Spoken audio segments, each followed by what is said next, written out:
আসসালামু আলাইকুম, কেমন আছেন সবাই? আশা করি সবাই ভালো আছেন। বিকাশ কর্তৃপক্ষ ইদানিং যাবৎ যে বিকাশ অ্যাপ্লিকেশনটি আগে কিন্তু দেশের বাইরে ব্যবহার করা যেত না, এখন সেটা পারমিশন দিয়েছে।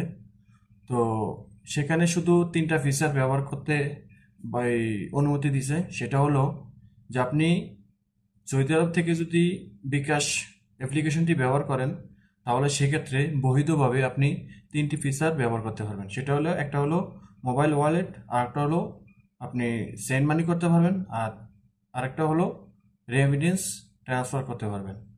তো আপনি এই তিনটা ফিচারই ব্যবহার করতে পারবেন, যেটা সরকারি রুলসের ভিতরে পড়ে। তো বেসিক্যালি ভাবে কিন্তু আমরা বাংলাদেশে যখন বিকাশ ব্যবহার করি বা বিকাশ অ্যাকাউন্ট যারা ব্যবহার করি, তারা কিন্তু আমরা অনেক ফিচার ব্যবহার করতে পারি বা অনেক ফ্যাসিলিটি পাই। সেখান থেকে ক্যাশ আউট করতে পারি, সেন্ড মানি করতে পারি, আরও অনেক কিছু, মোবাইল ব্যাংকিং এই রিচার্জ করতে পারি বা ইন্টারনেট রিচার্জ করতে পারি, অনেক কিছু সুযোগ সুবিধা আছে। তো সেগুলোর কিন্তু কোনোটাই নাই। শুধু আমাদের প্রবাসীদের জন্য যে বিকাশ কর্তৃপক্ষ যেই সুযোগটা দিছে, সেটা হলো, এক নম্বরে সুযোগ দিল যে অ্যাপ্লিকেশনটা এই বাংলাদেশ ব্যতীত এই দেশেও ব্যবহার করা যাবে, অসুবিধা নেই। ঠিক আছে, আগে যেটা যদিও পারমিশন ছিল না, সেটা পারমিশন অ্যালাউ করে দিছে। আর ব্যবহার করার জন্য তিনটি ফিচার তারা আমাদেরকে দিয়েছে, সেটা হলো মোবাইল ওয়ালেট এবং এই সেন্ড মানি এবং রেমিটেন্স ট্রান্সফার। বাস এই তিনটাই। এর বাইরে কিন্তু আমরা আর কোনো কিছুই সুযোগ সুবিধা পাবো না। তো আশা করি বিকাশ কর্তৃপক্ষ ভেবেচিন্তে বা বিবেচনা করে আমাদেরকে বাংলাদেশের মতোই সুযোগ সুবিধাগুলো দিবে, যেন আমরা বৈধভাবেই ব্যবহার করতে পারি। ঠিক আছে। তো প্রয়োজনে তারা এটাকে একটা সিকিউরিটি হিসেবে আমাদেরকে অনুমতি দিবে, যেন আমরা অবৈধভাবে কোনো কিছু ব্যবহার না করতে পারি। ঠিক আছে। তো সেটা প্রয়োজনে উদ্যোগ নেবে। তো কিভাবে আপনারা এই বিকাশ অ্যাকাউন্টটি আপনারা সৌদি আরবে ব্যবহার করবেন? তো আপনাদেরকে সর্বপ্রথমে বলবো যে যারা বাংলাদেশে বিকাশ অ্যাকাউন্ট ব্যবহার করছেন, সেই অ্যাকাউন্টটি যদি আপনি সৌদি আরবে ব্যবহার করতে হয়, তাহলে আপনি সৌদি আরবে আসার পর আপনাকে অবশ্যই ফোন নাম্বারটি চেঞ্জ করতে হবে এবং আপডেট করতে হবে। আপনার বাংলাদেশের নাম্বার দিয়ে যদি বিকাশ অ্যাকাউন্ট খোলা থাকে, সেটা আপনি এই দেশে ব্যবহার করতে পারবেন। একইভাবে বাংলাদেশের মতো একই ফ্যাসিলিটিতে বা একই সিস্টেমে ব্যবহার করতে পারবেন, যদি আপনার রোমিও ইন্টারনেট থাকে। আপনি যদি সৌদি আরব থেকে বাংলাদেশের সিম ব্যবহার করতে পারেন, ঠিক আছে, রোমিং সিস্টেমে, তাহলে আপনি ওই সিমের ইন্টারনেট ব্যবহার করে আপনি একই সিস্টেমে বাংলাদেশের মতোই এখানে আপনি বিকাশ অ্যাকাউন্টটি ব্যবহার করতে পারবেন। আর যদি রোমিং না থাকে, তাহলে আপনি সৌদি আরবের নেট ব্যবহার করতে গেলে আপনি কিন্তু বাংলাদেশের মতন ইন্টারনেট ইয়েটি বিকাশ অ্যাকাউন্টটি ব্যবহার করতে পারবেন না। সেই ক্ষেত্রে আপনাকে অবশ্যই ফোন নাম্বার চেঞ্জ করতে হবে, সৌদি আরবের ফোন নাম্বার দিয়ে রেজিস্ট্রেশন করতে হবে এবং আপডেট করতে হবে। আর আপডেট করার পরে কিন্তু আপনার বাংলাদেশের থাকতে যে ফিচারগুলো আপনি এই ব্যবহার করতে পারতেন, সেগুলো কিন্তু আর পাবেন না। ঠিক আছে। সৌদি আরবের জন্য এই রেমিটেন্স আকারে যে তিনটি অপশন দিয়েছে, সেই তিনটি অপশনই আপনি ব্যবহার করতে পারবেন। তো কিভাবে অ্যাপ্লিকেশনটি রেজিস্ট্রেশন করবেন বা লগ ইন করবেন, সেটা আমি আপনাদেরকে এখন দেখাবো।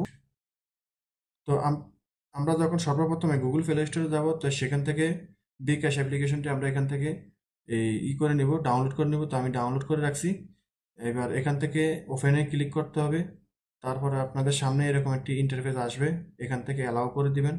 ঠিক আছে। অ্যালাউ করে দেওয়ার পর লোকেশন, মোবাইলের স্টোরেজ, এগুলা অ্যালাউ করে দেওয়ার পর এখানে দেখতে পাবেন যে লগ ইন এবং রেজিস্ট্রেশন। এখানে বলা আছে বাংলায়, যে দেশে থাকুন না কেন আপনার আপনার বাংলাদেশি এনআইডি দিয়ে বিকাশ অ্যাকাউন্ট খুলুন অথবা লগ ইন করুন। তো এখানে পরবর্তীতে ক্লিক করবেন। তারপর এখানে যা লেখা আছে তারপরে বুঝেছি এই অপশনে ক্লিক করবেন।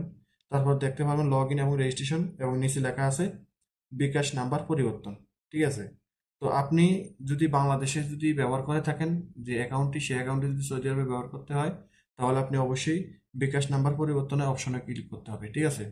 তো আপনি যখন এখানে ক্লিক করবেন, এখানে ক্লিক করার পর আপনার সামনে এরকম একটা ইন্টারফেস আসবে। এখানে লেখা আছে এগিয়ে যান। তো এগিয়ে যান এখানে ক্লিক করবেন। তারপর এখানে আপনাকে বলবে যে দেশ কোড সিলেক্ট করুন। এখান থেকে ক্লিক করবেন, তারপর সৌদি আরব ক্লিক করবেন। তারপর এখান থেকে আপনার সৌদি আরবের ফোন নাম্বারটি বসিয়ে দিবেন। তো আমি সৌদি আরবের ফোন নাম্বারটি আমার বসিয়ে দিলাম। তারপর এখান থেকে ওকে দিলাম। পরবর্তী যে অপশনটি আছে, এই পরবর্তী অপশনে ক্লিক করবেন। ক্লিক করার পর এখন কিন্তু বর্তমানে আসছে না। ঠিক আছে, তো এখানে পরবর্তীতে ক্লিক করার পর আপনাকে বলবে যে আপনার সৌদি আরবে যে আপনি এসেছেন, আপনার ইমিগ্রেশন থেকে 2টি সিল মারছে যে আপনার পাসপোর্টের উপরে। ঠিক আছে, স্টাম্প সিল মারছে, ওই ফিস্টাটার একটা ছবি তুলে আপনারা সেখানে ছবিটি আপলোড করতে হবে। আপলোড করার পর আপনার অ্যাকাউন্টটি ভেরিফাই হবে।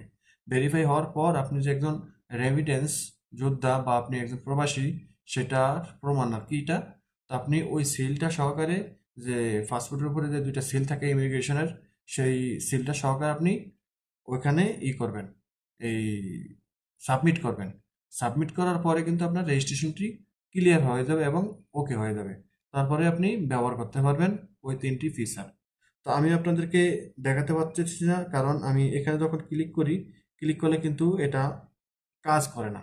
ঠিক আছে, পরবর্তী যে অপশনটি থাকে নিচে, সে অপশনে ক্লিক করলে কিন্তু আর কাজ করে না। ঠিক আছে, তো এটা হতে পারে টেকনিক্যাল সমস্যা হতে পারে বা এটা সার্ভারের সমস্যা হতে পারে।